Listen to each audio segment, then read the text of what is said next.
Hello everybody, welcome back to Forza Horizon 5 with another Hot Wheels build.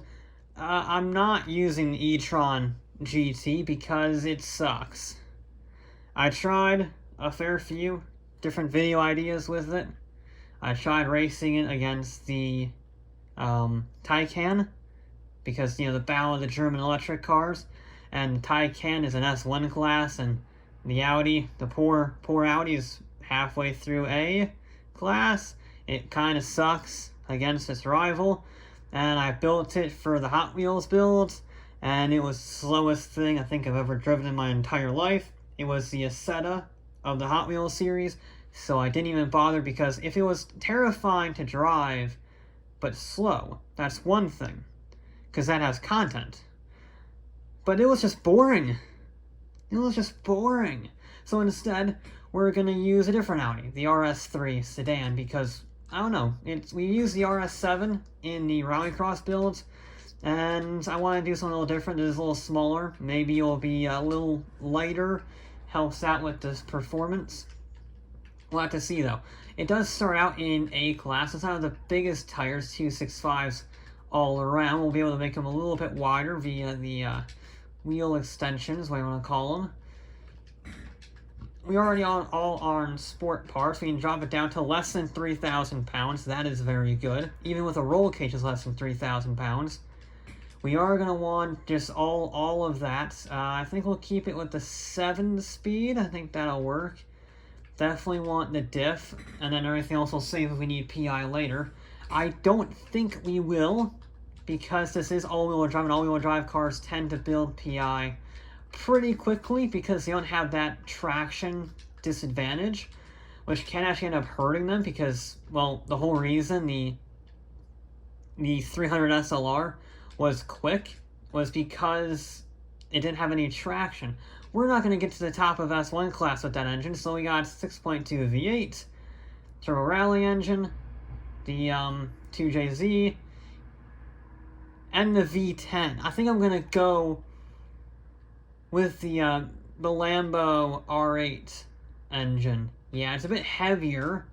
However, V10 Sedan is good. We are going to need a twin turbo it, though, unfortunately. And that's going to put us right to the top of S1 class, essentially.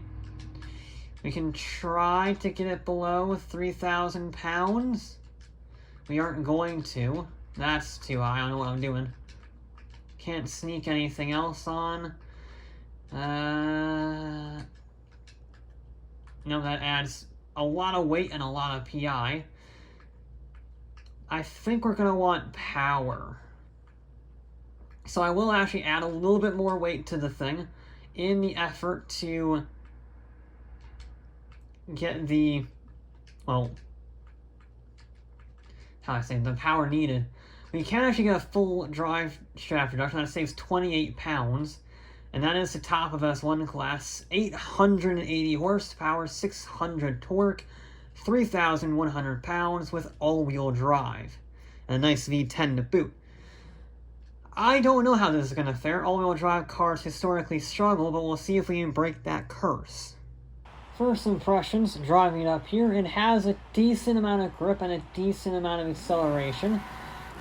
The acceleration is what I'm concerned of, because, as I mentioned, the reason the Mercedes did a 142.6 and beat the 962 is because it had no acceleration. It had insane power, and the PI said, hey, you're not going to have any launch. You're not going to have any traction, and launch is factored into the PI scale. So it sort of gamed the system, essentially, and meant you can get insane power in this decent enough handling car, and provided you left it in 5th to control it, you were pretty much solid for the rest of the lap, which meant you were insanely fast, and that's how it beat it by a second to 962. So I fear that the all-wheel drive will end up taking away too much PI, essentially. By forcing to have a 10 on the launch, which is what it has a 10 out of 10 on the launch, that uses way too much PI that it could use to get more power, and therefore out-accelerate the 962, because nothing beats the 962 in pure handling. Nothing does. It's some of the cars have come close, like the GTR, but nothing really matches the sheer grip that thing had, and that's how it carries so much speed despite having just 600 horsepower. This, though, these cars need to out-accelerate. That's how they get their speed. They need to have good enough handling to be controllable for the lap.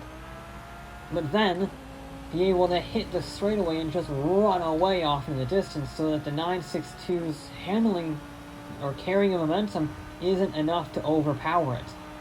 And I fear the all-wheel drive is going to negate any benefit of the massive power that we put into it because it doesn't have enough. I know it's weird saying 880 horsepower isn't enough, but remember the Mercedes had over 1,100. And it weighed less than 2,000 pounds. This is impressive for a four-door all-wheel drive sedan weighing 3,000 pounds, but it's still, what, half a ton heavier over that? Yeah. We'll see. This could hopefully break the curse of the Nissans, because those are ironically the only two all-wheel drive vehicles that we've done are both Nissans. And do well. I have my doubts, but there's only one way to find out. We have a 150.1 on the first lap, which is not terrible, which means we can probably get into the 48s, would be my guess, with a good lap. That doesn't bode well, considering that's 6 seconds slower than the than the Mercedes. But hey, the Nissan did a 147, so if we can, I think that's going to be our target. A 147.5 is the GTR. If we can beat that, I'll be happy. I don't think it will because it doesn't have the wide body kit and it doesn't have 950 horsepower. So, yeah. But the plucky little Audi is going to give it a shot, okay? It's in like the Grand Tour style, or Audi 90 Quattro IMSA style for the RS3. We don't have an RS4 in this game, sadly, but we do have this, and it looks just like it, so it's basically the same car, right? Gotta capitalize off the Scandi flick, it's very good. But anyway, yes, this car. I like how it drives, and that's usually a bad sign for this lap, in terms of actual speed, because the better the car drives, the slower it is, ironically. But that's true, because, again, it uses too much of its PI on launch and handling, which means it doesn't have any power. And yeah, sure enough, we're doing a 150.0. Okay, I mean, it wasn't a perfect lap, but it also didn't make any crazy mistakes, so we're just going to have to go maximum attack and try to carry as much speed as humanly possible. I don't really see a need to shift up, to be perfectly honest. Holy crap. That was 180 miles an hour through that corner. Okay, you see, that's the corner speed we need to be carrying more often, okay? That's the corner speed that I was sort of mentioning about, how if you want to do well on these cars, you got to go maximum attack. That was it. That's maximum attack. There we go. A little bit of dab on the brakes, followed by some understeer, because it is an Audi. It wouldn't be an Audi without understeer, but also the track surface there. Just generally as opposed to turning. Probably could have left it in 5th there. I don't know, it's pretty iffy. We'll have to see on the next lap. This is definitely an improvement so far, so if we don't screw it up, it should be faster. Okay. Nice and smooth there. Carry the momentum. Don't lose any speed. I can't leave it in 4th. I can't. I need the RPMs for that. I want to be an idiot. I don't really know why I'm trying to go for late apexes. I guess I'm too focused on the Mercedes driving style where you want late apexes. But, I don't know, I feel like I don't want to push this thing too hard in the corners because I don't want to get understeer and ruin the lap. Because if I secure this 3rd lap nicely, well then I can go maximum attack without really fear of repercussion because I have already gotten a good lap in. And this was a very good lap. It's not quite, it's a 148.1. That's literally what I was saying. I was saying on 148, and I got 148.1.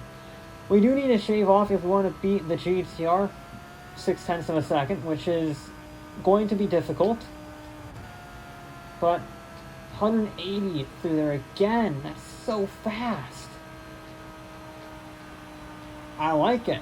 I like how this thing drives. This is a very good handling car, but handling in this case, and only this case, does not equal lap speed.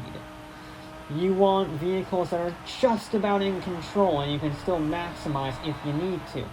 That's how you get lap speed on Hot Wheels. So, yeah, the Audi is just a bit like a fish out of water. Yeah, we definitely want fourth through there. We definitely want fourth. Got a little bit of understeer. Gonna cost us probably 1/10 of a second or two. I'm curious how this time is, because I think we've had some smoother sections, had some slightly rougher sections, but nothing too terrible. Like this section here was a little bit too high on the banking, I fear, though it does give us a good exit there. Now coast in and then power out. I do like that you can go flat out in this thing everywhere. Again, too controllable, but in terms of drivability and ease, I do kind of prefer that over the Mercedes, which was hold on and pray. Hold on to pray is fast, though. Carry a little bit too much speed into there. We still got another good exit. We still got a good lap. I'm curious if this is going to be any faster. It's not. It's consistent. I'll give it credit where it's due.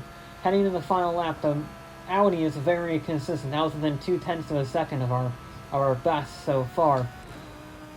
Yeah, I just don't really think it's going to be any good. Any good on the lap speed. 182 through there again. I mean, we're fast. We can be very fast, but just look at how much speed we shrug off up this hill. That's not very good. Oh, yeah, we want fourth. Okay.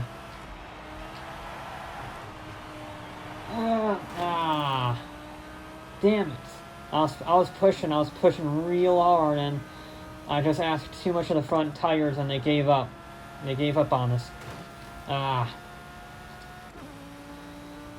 148, 125. Bugger. Yeah, it's, I mean, it's faster than the Deora. It is just behind the GTR in, what, 9th place? Yeah, 9th place, I think. It just doesn't have the power. Too much of the PI is taken up by the all-wheel drive. But we have to keep the stock drivetrain, so I can't rear-wheel drive swap it. That would be very nice. It would give us a lot more opportunity to get a lot more power, and then it would be higher up the chain. But as it stands, it's just too little, and too late. But there you go.